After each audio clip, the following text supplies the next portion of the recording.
Nizamabad mayor పీఠం పైన ఉత్కంఠ కొనసాగుతోంది. మరోసారి విలక్షణ తీర్పునిచ్చారు ఓటర్లు. ఏ పార్టీకి స్పష్టమైన మెజార్టీ దక్కలేదు. మొత్తం 60 డివిజన్లకు గాను అక్కడ 28 స్థానాల్లో బీజేపీ గెలుపొందింది. ఒక్కటి మాత్రమే బీఆర్ఎస్ పార్టీ గెలుపొందింది. 17 స్థానాల్లో కాంగ్రెస్ అండ్ 14 స్థానాల్లో ఎంఐఎం పార్టీ గెలుపొందింది. ఇక్కడ మొత్తంగా ఉన్నటువంటి డివిజన్లో 60కి గాను 31 వస్తే మ్యాజిక్ ఫిగర్. 31 మ్యాజిక్ ఫిగర్ ఏ పార్టీకి కూడా రాలేదు.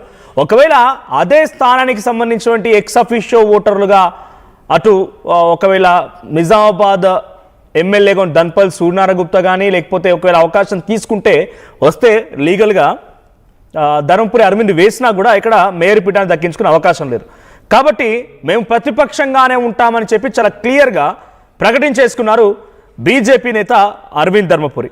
సో ఆయన ప్రతిపక్షంలో ఉన్నారంటే ఎటువంటి అవకాశం కూడా లేదు. ఆయన క్యాంప్ రాజకీయాలు కానీ లేకపోతే దక్కించుకోలేమనే సిచ్యువేషన్లో ఉన్నారు కాబట్టి కామ్ అయిపోయారు.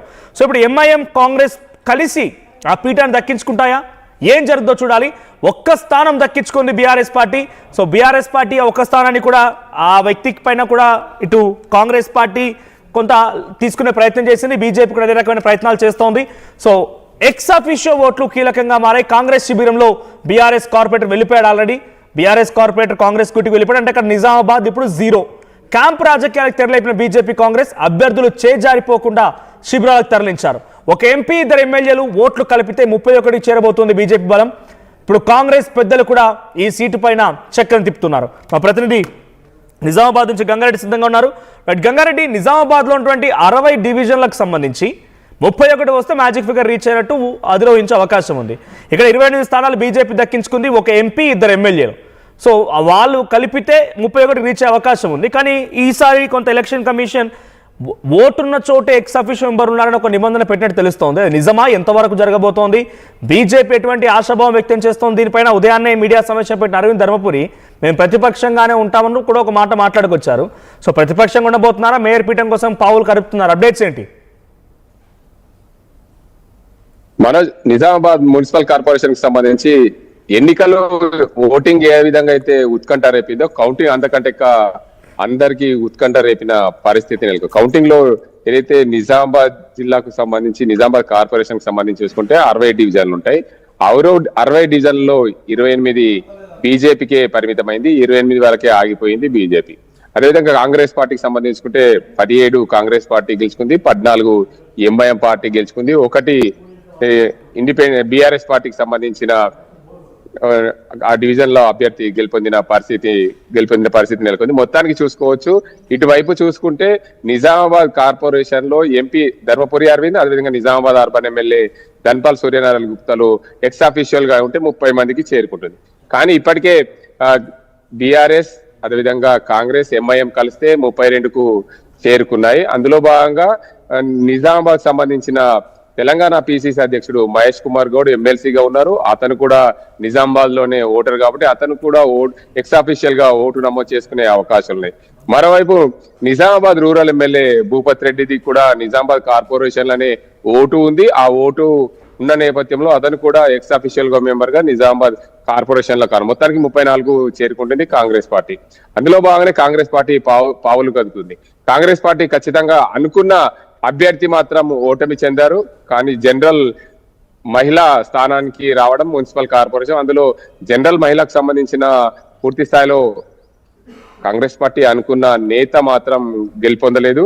కానీ ప్రస్తుత పరిస్థితుల్లో జనరల్ మహిళ నుండి మేయర్ స్థానానికి సంబంధించిన పోటీ పడే అభ్యర్థులు లేకపోవడం చర్చాంశం. మరోవైపు బీసీ మహిళ ఏదైతే జనరల్ స్థానం నుంచి పోటీ చేసి గెలిచింది బీసీ మహిళ బొంబోతుల పూజితా గౌడ్, ఆమె గెలవడంతో 41 డివిజన్ నుండి గెలిచింది. ఆమె పైనే కాంగ్రెస్ పార్టీ ఆశలు పెట్టుకుంది. మరి కాంగ్రెస్ పార్టీలో ఎప్పుడు ఏమైనా జరగచ్చు, ఎవరికైనా మేయర్ స్థానం పొందే అవకాశం ఉంటుంది, ఎవరికైనా దక్కే అవకాశం ఉంటుంది. కాబట్టి కాంగ్రెస్ పార్టీ అధిష్టానం ఎవరికి నిర్ణయిస్తుందో అని వేచి చూడాల అవసరం ఉంది ఎంతైనా. కాకపోతే నిజామాబాద్ కార్పొరేషన్ లో ఉత్కంఠ రేపిన పరిస్థితి బీజేపీకి సంబంధించి ఇప్పుడు దీంతో బీజేపీ ఆశలు వదులుకున్నట్టే నిజామాబాద్ కొంత కైవసం చేసుకునే అవకాశం ఉంది అనేటువంటి చర్చ జరిగింది. సో ఇప్పుడు ఆశలు వదులుకున్నట్టేనా బీజేపీ అక్కడ ఆశలు వదిలేసుకుందా? మొత్తంగా నిన్న రాత్రి వరకు కూడా బీజేపీ ఎట్లాగైనా మేము నిజామాబాద్ మేయర్ ని కైవసం చేసుకుంటామని చెప్పింది. బీజేపీ కార్పొరేటర్లు అందరినీ కూడా మహారాష్ట్రకు దైవ దర్శనాని కోసం క్యాంప్ కు తరలించింది బీజేపీ పార్టీ. కాంగ్రెస్ పార్టీకి సంబంధించిన కార్పొరేటర్లు, అదేవిధంగా బీఆర్ఎస్ పార్టీకి సంబంధించిన కార్పొరేటర్ కాంగ్రెస్ పార్టీతో మద్దతు ఇస్తున్నారు కాబట్టి దాంతో పాటు ఎంఐఎం కి సంబంధించిన కార్పొరేటర్ అందరూ కూడా 3 గ్రూపుల్లో 3 భాగాల్లో హైదరాబాద్ లో క్యాంపు రాజకీయాల్లో ఉన్నారు. వారందరూ కూడా హైదరాబాద్ రిసార్ట్ లో బస చేస్తున్న పరిస్థితి. రేపు ఏదైతే 16వ తేదీన మేయర్ ఎన్నిక జరగనున్న నేపథ్యంలో అందరూ ఆ సమయానికి అక్కడికి వచ్చే అవకాశం లేదు. కాంగ్రెస్ పార్టీ అధిష్టానం అయితే ఇప్పటికే ఫిక్స్ అయింది. బీజేపీకి సంబంధించిన ధర్మపురి అరవింద్ ఎంపీ ఇప్పటికే ఉదయం మీడియా పనిచేస్తూ మేమైతే మేయర్ స్థానానికి పోటీలో లేమని చెప్పారు. కానీ ఎప్పుడు ఏమైనా జరగవచ్చు రాజకీయాల్లో అనేది మనం చూస్తూనే వచ్చినాం. ఎప్పుడు ఎక్కడ ఏం జరుగుతుంది, ఏ అభ్యర్థి ఏ పార్టీకి మద్దతు ఇస్తారో చెప్పలేని పరిస్థితుల్లో ఉంది. కాబట్టి ఖచ్చితంగా ఒక ఆశలు అయితే ఉన్నాయి బీజేపీకి. చెప్పగానే చెప్తున్నారు మేము ఆశలు వదులుకున్నామని, కానీ రిసార్ట్స్ కు పంపించాల్సిన అవసరం ఏమొచ్చింది అనేది ప్రధానంగా చర్చలు అయితే జరుగుతున్న పరిస్థితి నెలకొంది. మొత్తానికైతే నిజామాబాద్ కార్పొరేషన్ కాంగ్రెస్ కైవసమే చేసుకుందనే చెప్పవచ్చు Manoj. Right, MIM and Congress కలిస్తేనే నిజామాబాద్ కార్పొరేషన్ కైవసం చేసుకునే అవకాశం ఉంది. ఇఫ్ ఎట్ ఆల్ ఒకవేళ 2 పార్టీలు కనుక కలిస్తే అట మేయర్ పీఠాన్ని ఎవరు దక్కించుకోబోతున్నారు? డిప్యూటీ మేయర్కి సంబంధించి ఆ పంపకాల మాటలు అయిపోయా, చర్చలు జరిగాయా? ఇప్పటికే రాష్ట్ర పిసిసి అధ్యక్షుడు మహేష్ కుమార్ గౌడ్ నిన్న గెలిచిన తర్వాత నిన్న కౌంటింగ్ పూర్తి కాలేదు, అప్పుడే మీడియా సమావేశం ఏర్పాటు చేశారు. నిజామాబాద్ కార్పొరేషన్ మేము ఎలాగైనా కైవసం చేసుకుంటాం, సీఎం రేవంత్ రెడ్డి ఢిల్లీ నుంచి రాగానే మేము ఉదయం చర్చలు కొనసాగిస్తాం, చర్చలు అయిపోయిన తర్వాత ఎంఐఎం నేతలతో మాట్లాడతాం, మేము ఖచ్చితంగా నిజామాబాద్ కార్పొరేషన్ ఎలాగైనా కైవసం చేసుకుంటామని నిన్న మీడియాతో సమావేశం ఏర్పాటు చేసి చెప్పారు. అందులో భాగంగానే ఎన్నికల ముందు కూడా, ఓటింగ్ కంటే ముందు కూడా ఖచ్చితంగా మేము నిజామాబాద్ కార్పొరేషన్ కైవసం చేసుకుంటామని కాంగ్రెస్ పార్టీ కృత నిశ్చయంతో ఉన్న నేపథ్యంలో ఖచ్చితంగా ఏది ఏమైనప్పటికీ గతంలో కూడా ఏదైతే గత 2005 సంవత్సరంలో నిజామాబాద్ కార్పొరేషన్ ఏర్పడ్డ సమయంలో ఎంఐఎం మద్దతు తీసుకునే నిజామాబాద్ కార్పొరేషన్ ఏర్పడింది. నిజామాబాద్ తొలి మేయర్ గా ధర్మపురి సంజయ్ ఆ సమయంలో అయ్యారు.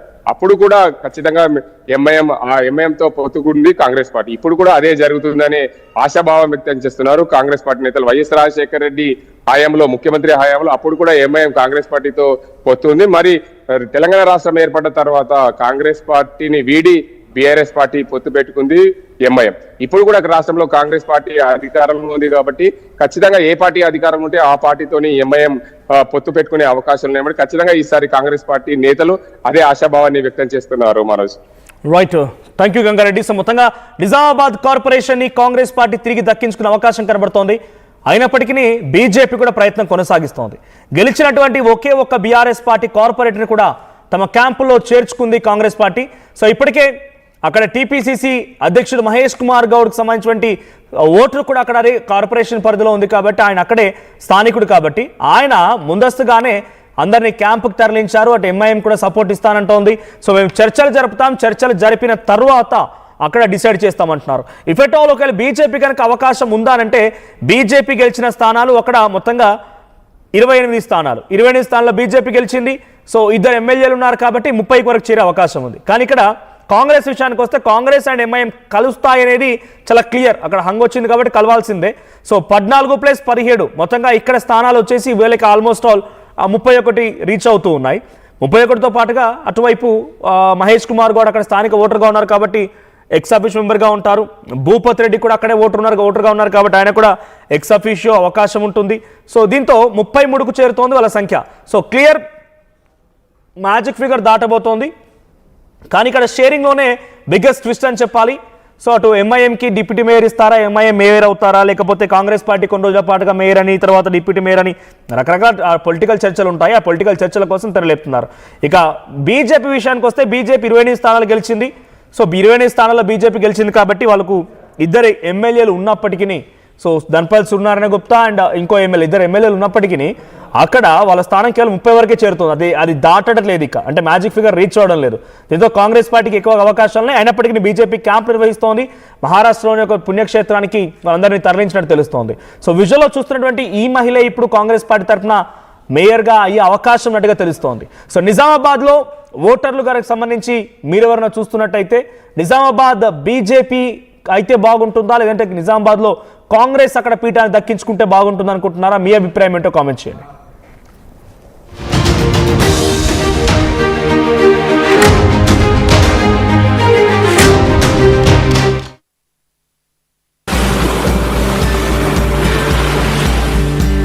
చిన్న చిన్న ఆనందాలు 35 ఏళ్లుగా నా జీవితంలో లేవు. 35 ఏళ్లుగా నేను డైపర్లలో బ్రతికాను. 6 సెంటీమీటర్ల ఫిస్టులా నా మూత్రాశయంలో లీకు కారణమైంది. ఎవరూ నాకు సహాయం చేయలేకపోయారు. ఏఐఎన్యూలో వైద్యులను కలిసే వరకు. అక్కడ వారు రోబోటిక్ శస్త్రచికిత్సతో నాకు పరిష్కారం ఇచ్చారు. వారు నా ఆత్మవిశ్వాసాన్ని కూడా తిరిగిచ్చారు. Precision Care makes it possible. The Center for Robotic Surgery at AINU.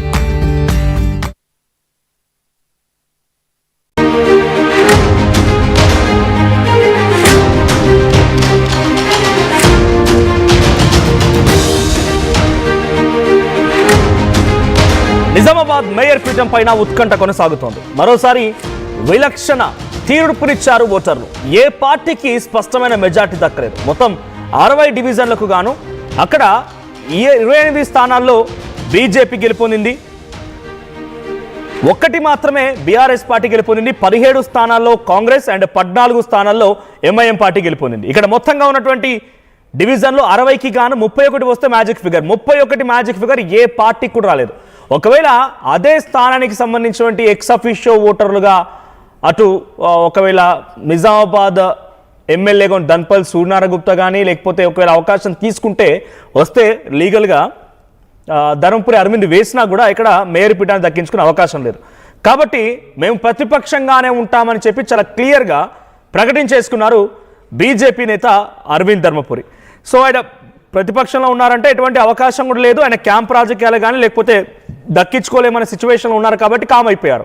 So ఇప్పుడు ఎంఐఎం కాంగ్రెస్ కలిసి ఆ పీఠాన్ని దక్కించుకుంటాయా? ఏం జరుగుతుందో చూడాలి. ఒక్క స్థానం దక్కించుకుంది BRS party. So BRS party